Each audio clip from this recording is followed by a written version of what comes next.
Gondal road પર જાહેરમાં મારામારી બે પુરુષ એક મહિલા વચ્ચે આ મારામારી થઈ રહી છે। જો કે મારામારી કયા કારણસર થઈ રહી છે તે સામે નથી આવ્યું, પરંતુ ભરચકા રસ્તો છે, ટ્રાફિક જામ થયો છે અને ટ્રાફિકને જે વાહનો પણ ત્યાંથી પસાર થઈ રહ્યા છે તેમને પણ આ મારામારી અડચણરૂપ બની રહી છે। જો કે બાદમાં કેટલાક લોકો છોડાવવા આવે છે, પરંતુ બે પુરુષો અને એક મહિલા વચ્ચે આ મારામારી થઈ રહી છે। દ્વારકા મંદિર નજીક આખલાએ મચાવ્યો આતંક। નવરાત્રી મહોત્સવમાં અચાનક આખલો ઘૂસી ગયો। ભક્તોની લાઈન વચ્ચે આખલો ઘૂસી ગયો, દોડધામ મચી ગઈ। સમગ્ર ઘટનાના સીસીટીવી સામે આવ્યા તો પાલિકાની ઢોર પકડવાની કામગીરી સામે સવાલ ઊભા થયા છે, કારણ કે નવરાત્રીનો અવસર છે। મોટી સંખ્યામાં, હજારોની સંખ્યામાં લોકો એકઠા થતા હોય છે અને આ સમયે આખલો પણ જાણે માતાજીના ગરબા ગાવા આવ્યો હોય, ગરબા રમવા આવ્યો હોય તેમ દેખાયો। જો કે સારી વાત એ રહી કે કોઈને મોટું નુકસાન નથી પહોંચ્યું, પરંતુ આટલી મોટી ભીડમાં જો આખલો આવી જાય અને જો એ ગિનાયેલો હોય તો શું થઈ શકે છે એ આપ સમજી શકો છો। મહેસાણાની ઊંઝા એપીએમસીની ચૂંટણી યોજાઈ। ચેરમેન પદે દિનેશ પટેલની વરણી, વાઇસ ચેરમેન પદે વિષ્ણુ પટેલની વરણી। સતત બીજી વખત ઊંઝા માર્કેટિંગ યાર્ડના ચેરમેન બન્યા છે દિનેશ પટેલ। ચેરમેન બન્યા બાદ દિનેશ પટેલના સમર્થકોએ જશ્ન મનાવ્યો છે, ફટાકડા ફોડી જીતની ઉજવણી કરી છે અને 9 મહિનાથી એપીએમસીમાં ચાલતું હતું વહીવટદાર શાસન। ડિરેક્ટરની ચૂંટણીના 9 મહિના બાદ ચૂંટણી યોજાય છે। વાઇસ ચેરમેન પદે આ સાથે ઊંઝા એપીએમસીની જે ચૂંટણી છે તે યોજાઈ અને તે મામલે ચેરમેન પદે દિનેશ પટેલની વરણી કરવામાં આવી છે, જેને લોકોએ વધાવી હતી। વાઇસ ચેરમેન પદે વિષ્ણુ પટેલની વરણી કરવામાં આવી। સમર્થકોમાં ભારે ઉત્સાહ પણ જોવા મળ્યો। મોં મીઠું કરાવી ફટાકડા ફોડીને આ જીતને વધાવી છે। રાજસ્થાન અને ગુજરાતના બધા ખેડૂતો અહીંયા માલ વેચવા આવે છે। ઊંઝા એપીએમસીમાં ખેડૂતને પોષણક્ષમ ભાવ મળશે તો જ નીચે બીજી એપીએમસીમાં પણ એનો રિફ્લેક્શન આવશે અને તો એમને પણ સારા પારદર્શક ભાવ મળશે।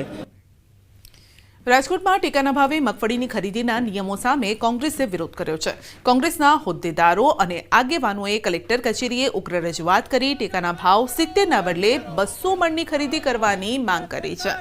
તો કોંગ્રેસના આગેવાને સરકારની નીતિ પર જ પ્રહાર કર્યા છે અને કહ્યું છે કે સરકારે જીએસટીમાં ઘટાડો કરી વેપારીઓને ખુશ કર્યા છે।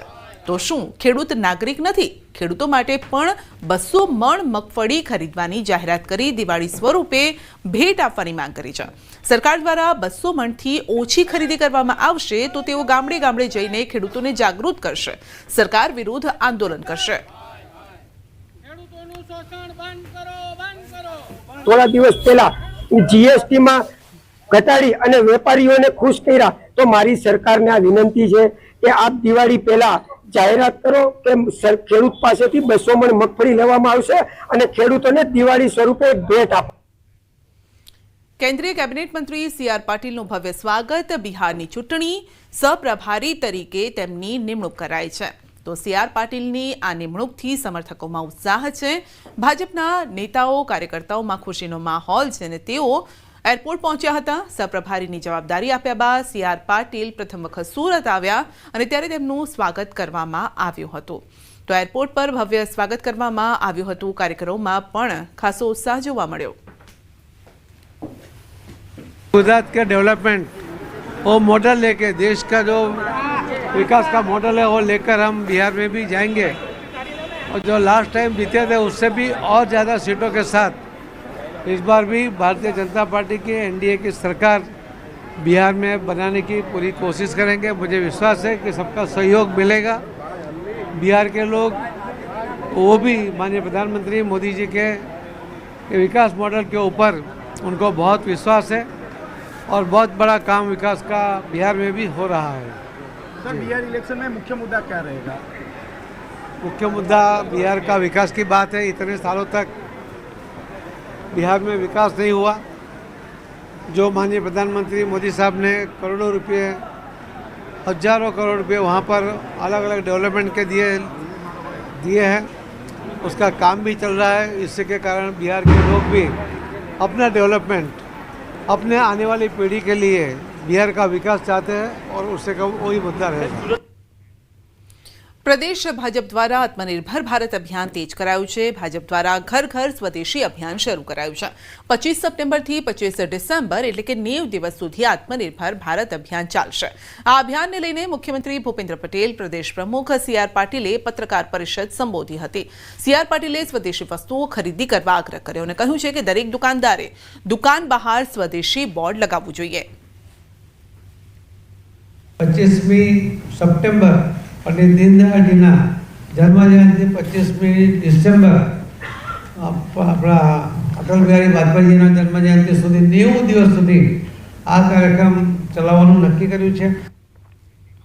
તો મુખ્યમંત્રી ભૂપેન્દ્ર પટેલે કહ્યું છે કે લોકલ ફોર મંત્ર થકી ખાદીના વેચાણમાં ગ્રોથ આવ્યો છે. 2 લાખ કરોડ રૂપિયાના મોબાઈલ દેશમાં નિર્માણ થઈ રહ્યા છે. તો દેશની વસ્તુઓની નિકાસમાં ગુજરાતનું 27% યોગદાન પણ છે. આ અભિયાન MSME સેક્ટર અને રોજગાર સર્જનને પ્રોત્સાહન આપવાની સાથે આર્થિક વિકાસને પણ ગતિ આપશે. આત્મનિર્ભર ભારત માટે સ્વદેશીને અગ્રતા આપીને ગુજરાતના જન અભિયાનમાં જોડાય એવી હું આપના માધ્યમથી અપીલ કરું છું. પ્રદેશ ભાજપ કાર્યાલય કમલમમાં CR પાટીલ અને મુખ્યમંત્રી ભૂપેન્દ્ર પટેલે આત્મનિર્ભર ભારત અભિયાનને લઈ પ્રેસ કોન્ફરન્સ યોજી હતી, જેમાં પત્રકારોએ મંત્રીમંડળના વિસ્તરણ વિશે સવાલ પૂછ્યો હતો અને આ સવાલનો મુખ્યમંત્રી અને પાટીલે હસતા હસતા જવાબ આપ્યો કે જે પણ કરીશું તે આપને પૂછીને કરીશું. મંત્રીમંડળનું આવું કંઈ થવાનું છે હશે એટલે કહીશું. તમને પૂછ્યા વગર ના કરીએ, તમને કયા વગર ના કરીએ. મંત્રીમંડળનું આવું કંઈ થવાનું છે હશે એટલે કહીશું. તમને પૂછ્યા વગર ના કરીએ, તમને કયા વગર ના કરીએ. સુરતમાં ધારાસભ્ય પ્રવીણ ઘોઘારી વિવાદમાં આવ્યા છે. ગોડાદરામાં જમીન કૌભાંડ મામલે પ્રવીણ ઘોઘારી સામે થશે તપાસ. ધારાસભ્ય પ્રવીણ ઘોઘારી સામે વધુ તપાસની માંગને લીલી ઝંડી અપાઈ છે. CID ક્રાઇમે ધારાસભ્યની સામે સી સમરી દાખલ કરી હતી. ગોડાદરામાં આવેલી કરોડો રૂપિયાની જમીનને બોગસ સહી કરી પચાવી પાડવાનો આરોપ છે. તો સી સમરી સામે ફરિયાદીએ કરેલી પ્રોટેસ્ટ અરજીને મંજૂર કરી પ્રવીણ ઘોઘારી સામે વધુ તપાસ કરવા કોર્ટનો આદેશ છે. પ્રોટેસ્ટ અરજીમાં પોલીસે કેટલાક ડોક્યુમેન્ટ્સ કબજે કર્યા ન હોવાનું જણાવવામાં આવ્યું હતું. ફરિયાદીએ કુલ 14 જેટલા આરોપીઓની સામે ગુનો નોંધાવ્યો અને તેઓની સામે ચાર્જશીટ દાખલ કરી. રાજકોટ જિલ્લાના ધોરાજી નગરપાલિકાના પ્રમુખ સહિત અન્ય 2 સભ્ય વિરુદ્ધ કોંગ્રેસ દ્વારા સાધારણ સભામાં બનાવટી અને બોગસ ઠરાવો ખોટા કાયદા વિરુદ્ધના હોવાનું કહી પોલીસ ફરિયાદ નોંધાઈ છે. તો ભાજપ શાસિત નગરપાલિકાની ત્રિમાસિક સાધારણ સભા યોજાઈ અને આ સાધારણ સભામાં ફક્ત 10 મિનિટમાં ઠરાવ બોલી બહુમતીના જોરે પાસ કરી દીધા, જેને લઈને કોંગ્રેસમાં ભારે નારાજગી છે અને જેથી વિરોધ પક્ષના નેતા દ્વારા કોર્ટમાં રજૂઆત કરી ગુજરાત પ્રાદેશિક નિયામકને ફરિયાદ પણ કરી છે. તો શહેર કોંગ્રેસ દ્વારા ધોરાજી પોલીસમાં નગરપાલિકા ભાજપ પ્રમુખ અને 2 સભ્યો વિરુદ્ધ ફરિયાદ દાખલ કરતા નગરપાલિકામાં ખળભળાટ મચી ગયો. એમનો જે ઠરાવ કરવામાં આવ્યો છે એ ઠરાવ નંબર 44 થી ઠરાવ કરવામાં આવ્યો છે.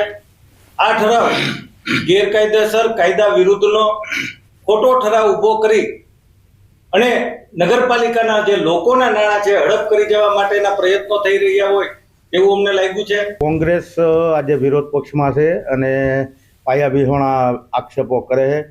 જે એ બિલની વાત કરે એ બિલ હકીકતની અંદર આજની તારીખમાં તમે રેકર્ડમાં નગરપાલિકામાં તપાસ કરી શકો. બિલ જ આવ્યું નથી પછી એની ચૂકવણીનો પ્રશ્ન જ નથી રહેતો. હવે જે વસ્તુની ચૂકવણી જ નથી થઈ તો ત્યાં ભ્રષ્ટાચાર કેવી રીતે? સાહેબ, જે પાસ કરવામાં આવ્યા એમનો તો જે એજન્ડા નીકળ્યો એ આપ એજન્ડા નગરપાલિકામાંથી પણ મેળવી શકો અને એ બધા પ્રજાહિતના કાર્યોના એજન્ડા હતા અને એ પ્રજાહિત માટે પાસ કરવામાં આવ્યા. ગાંધીનગરમાં બહિયલમાં અથડામણનો